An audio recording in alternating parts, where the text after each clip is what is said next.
like that.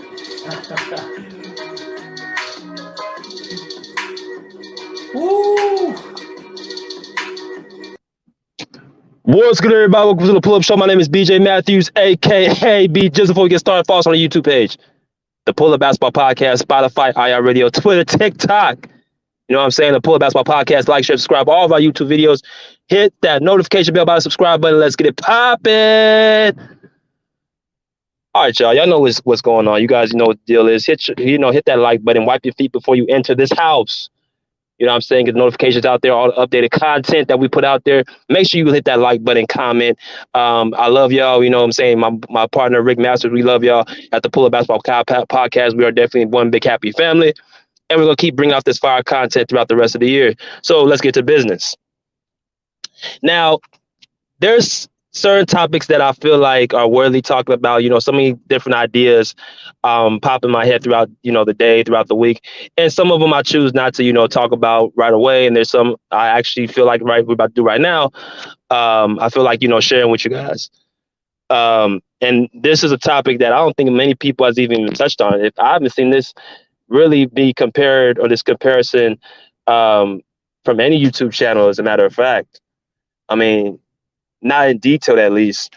So I think, why not the Pull Up Basketball Podcast? We bring this topic to light. Okay, we are the flyest, youngest podcast out there. You know what I'm saying? Two brothers, two basketball players with a basketball resume who understand the game not only from a analytical side, but also a playing side. And I think more and more people are looking for content like this. So we definitely appreciate y'all.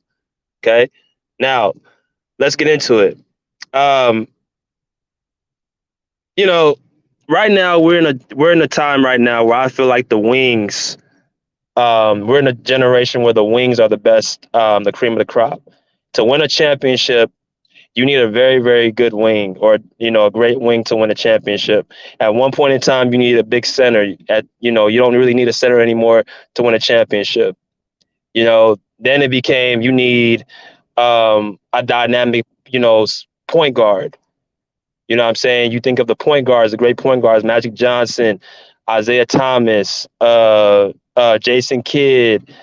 And then you look at the centers, you look at Shaquille O'Neal, you look at Hakeem Olajuwon, you look at David Robinson, you look at, Alonzo Mourning, you look at all the great centers. Now I feel like it's about the wings. I feel like it's about the, say the Kevin Durant's, the LeBron Jameses, the Kawhi Leonard's, the, now you look at this finals, even with Jayson Tatum and Andrew Wiggins, who's not the best player, but you guys get what I'm saying.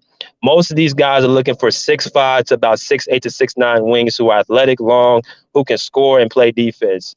That's the era that we're in right now. Okay, it's just how basketball works. And with that being said, the best wing duo, in my opinion, and it's just my opinion, is Kawhi Leonard and Paul George.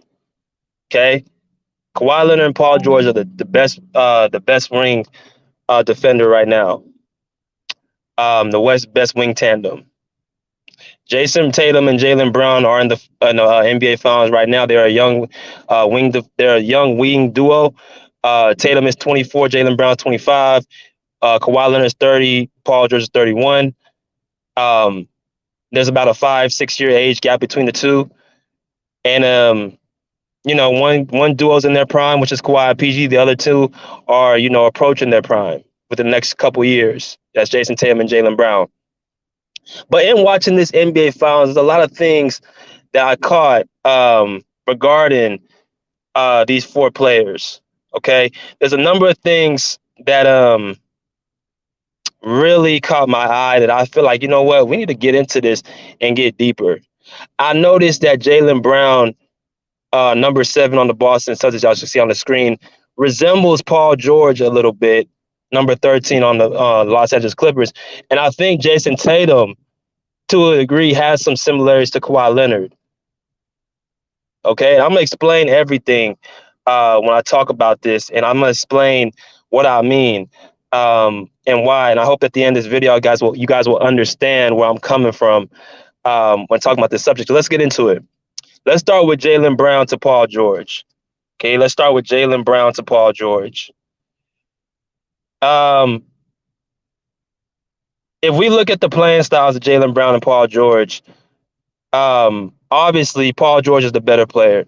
Paul George, if you look at the resume, he's been in the playoffs every year of his career. He's taken his team to the conference finals twice in his career. Once with the Indiana Pacers, once with the LA Clippers back in 2021.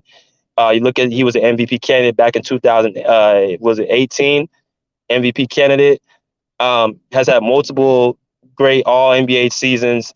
Um, in my opinion, a top 10 player in the league. That's Paul George. Jaylen Brown is approaching as one of the young emerging stars in the league. He's a second option as far as what the masses have said that he's a second option. But in my opinion, in these playoffs and as well the finals, I think Jaylen Brown has been every bit more impactful as Jayson Tatum. Okay, that's for another video though. Um, JB has a lot of comparisons to Paul George.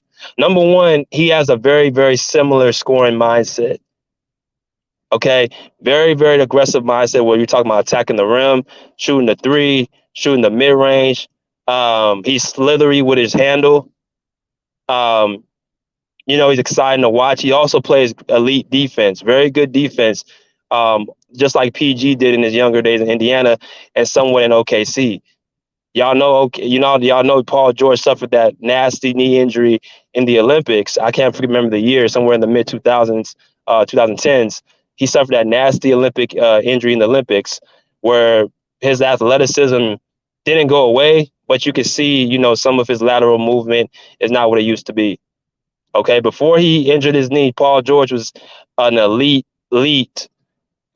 defensive player. He's still an elite defensive player right now, but you could tell the injury somewhat has impacted his lateral quickness. All right, so but I see a lot of similarities with Jaylen Brown and PG, like the positives. But one of the negatives I see with Jaylen Brown is, and not only in the finals but in the playoffs, one thing you keep hearing about Jaylen Brown and the Celtics that they turn the ball over a lot. Jayson Tatum and Jaylen Brown turn over the ball a lot. They're the primary ball handlers on the team. They're the playmakers on the team. Just like the Celtics and the Clippers, they have a lot of similarities. You know what I'm saying? If you just look at how they use Kawhi and PG, is very similar to how they use Jaylen Brown and Jayson Tatum. A lot of ISO ball, a lot of, 1-2 punch from the wings, attacking their matchups. It's very similar in playing style. Okay? But the thing that Paul George has that Jaylen Brown has, number one, he has experience. And number two, the handle of PG is more smoother than the handle of Jaylen Brown. Y'all got to remember something. PG in the playoffs in 2021 with the Clippers just last season, he was playing more the point guard position from the second round and beyond. After they benched Rajon Rondo, you got to remember they had Chauncey Billups as their assistant coach for the Clippers. And they gave Paul George more of the responsibility at point guard. I've seen Paul George play the point guard position. In a half-court setting, Paul George, he's very, very nice with the handle. He can dribble and get past players. He can score. He can pop up and shoot. He can get to the basket, use his body, post up. He can do a lot of things that Jaylen Brown can do, except Jaylen Brown, he's more looser with his handle. I've noticed that Jaylen Brown loses the ball quite a bit. His ball control is off when he drops the basket in the half-court offense, and he's not as under control as Paul George is. So I would suggest Jaylen Brown steady Paul George in this offseason. Find out, do more ball handling drills, more ball control drills, and get his handles more on a yo-yo, more under control. Because the difference between Paul George and Jaylen Brown is that Paul George, his handle is crisp. His handle is very crisp. Not to say Jaylen Brown doesn't have, the capability to get there, but I've noticed throughout this finals, he's been turning the ball over a lot. Sometimes it's just careless ball handling. So Paul George is somebody that Jaylen Brown can learn from. How they attack the basket is very similar downhill. Okay, they attack the basket very downhill. And I know from my basketball people, they'll understand this, but for our non-basketball people, let me explain. It's a difference between a guy, which I'm about to explain, Jayson Tatum, how he scores with separation moves, from Jaylen Brown, who can score with separation moves, but he also doesn't mind. He loves attacking the basket, his momentum going downhill. That's how Jaylen Brown likes to score a lot of his baskets. Very similar to Paul George. He'll go downhill as well. He can use offensive moves to get to the basket as well. Okay, so I think JB would be I think Paul George would be a very, very good person for Jaylen Brown to study. I think that's who can kind of up his game a little more. But let's go to the next one. Kawhi Leonard and Jayson Tatum, or I'm sorry, Kawhi Leonard and Jayson Tatum. Yes, let me go ahead and change this real quick. Um, Now let me just be very, very, very, very direct. There has been, and I don't know if y'all know this podcast. It's called Pick a Side Podcast.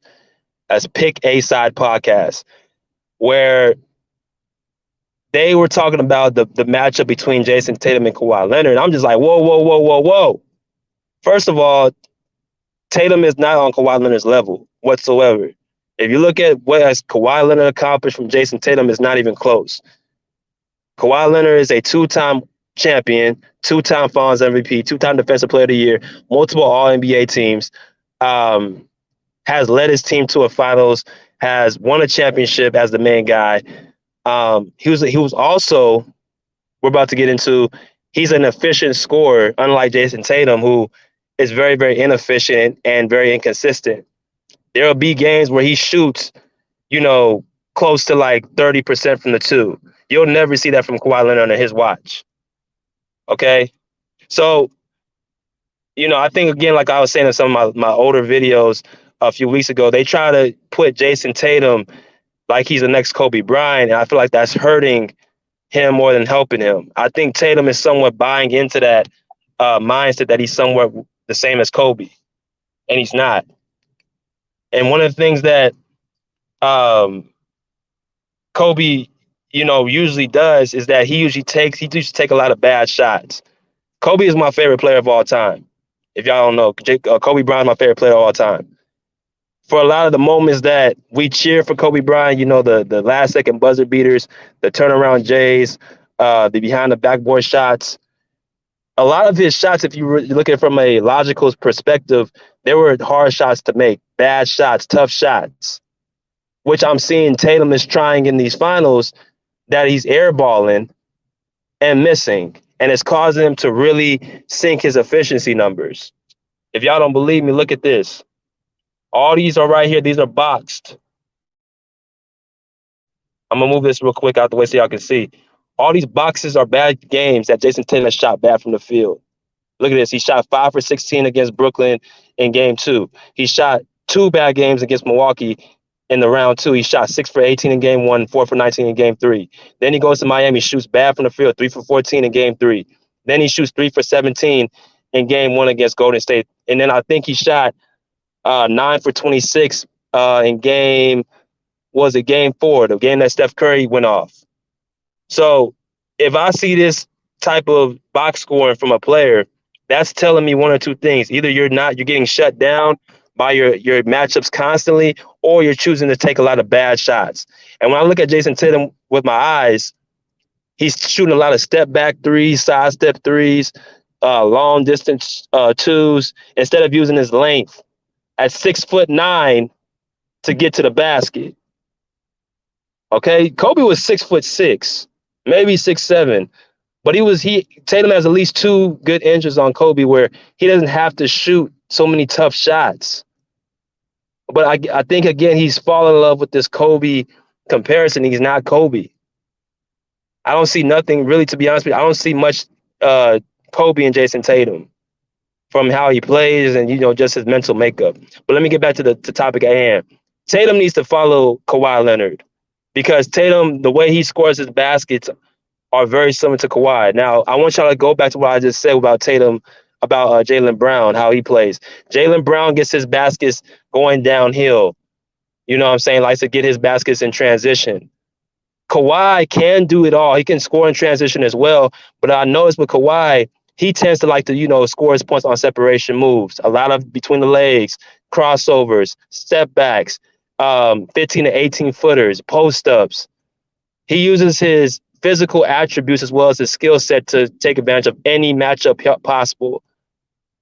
Not to mention, I don't know if y'all know this, that the Boston Celtics point guard, the defensive player of the year, do you guys know who Marcus Smart said was the toughest player to guard in the NBA? Yes, it was Kawhi Leonard. Okay. So that's saying a lot for the defensive player of the year. But like I said, Tatum and Kawhi do a lot of the same things on offense. They try to score on separation moves. Okay. It's just that Tatum shoots a lot. He shoots a little bit farther away from the basket. And it's causing his efficiency to go down. Because I don't care how good of a shooter you are. Like y'all saw with Steph Curry shot 0 for 9 from the 3. If you shoot that many shots, you're not going to make – there's going to be games where you're going to shoot bad from the field. So somebody told me that, okay, well, Kobe trained Tatum already. If whatever he learned from Kobe should be enough. Well, that's partly true. You can take Kobe as far as skill-wise because he's the greatest skilled guard of all time, in my opinion, even more skilled than Michael Jordan. But the one thing, like I said, Kobe took a lot of bad shots. Kawhi Leonard is efficiency. He shoots around 50%, scoring 25 to 30 points a game, sometimes even over 50%. Right? So that's something that Tatum needs to study. He needs to be able to find a way to get better shots. So he won't have nights where he's shooting like this from the field. You'll never see any stat from Kawhi Leonard shooting that bad from the field. I don't care. You can try to find it. You're not going to find it. I don't care how many shots he takes. Kawhi is usually a 45 to 50% shooter from the 2. Okay? So it's a different level Kawhi Leonard is from Jayson Tatum. It's a different level from what you see on the left and then from the right. Like, you know what I mean? Like the Jaylen Brown, Jayson Tatum are showing you that they're not on the level of Kawhi Leonard and Paul George. And that's okay because they got 5 or 6 years apart. But this is actually good to see because you have people actually saying that Tatum was right there with Kawhi. I'm like, you guys are smoking crack. You guys are living in the moment.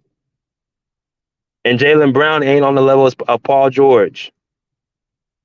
Now, this is a great opportunity for them to take their step. And if they humble themselves to be like, you know what, let's get better, you have to learn how to learn from the guys before you. That's part of being great. You got to be able to take things from the people before you and try to learn from them and see what you can take. But that's all I got to say about that. You know what I'm saying? They have to up their game. Game 6 is tomorrow in Boston. Tomorrow night, I believe the game's at 5 p.m. Eastern Pacific Standard Time, 8 p.m. Eastern Standard Time. So we will be doing a live after the game tomorrow. But with that being said, respectfully say, pull up the seat, pull up the chair, pull it out. Peace. Out there like swimwear.